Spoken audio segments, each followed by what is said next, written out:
Welcome to my channel. A step-by-step guide to installing a used engine at home.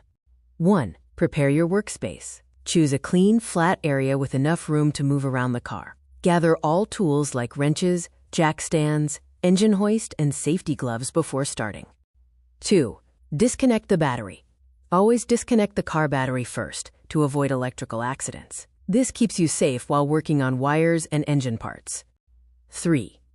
Drain all fluids. Drain engine oil, coolant, and other fluids into proper containers. This prevents spills and keeps your workspace clean.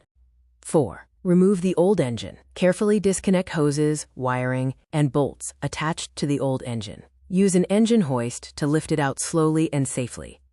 5. Inspect the used engine. Before installing, check the used engine for leaks, damaged parts, or loose components. Replace worn gaskets or belts if needed. 6. Transfer important components. Move parts like sensors, mounts, and brackets from the old engine to the replacement engine if required. Make sure everything fits properly. 7. Position the used engine. Use the engine hoist to lower the used engine into place. Align it carefully with the mounts and transmission. 8. Reconnect all hoses and wiring. Attach fuel lines, coolant hoses, and electrical connections exactly as they were. Double-check every connection. 9. Refill fluids and reconnect battery. Add fresh engine oil and coolant. Once done, reconnect the battery securely. 10. Start and test the engine. Start the engine and listen for unusual noises. Let it run for a few minutes and check for leaks before taking a short test drive.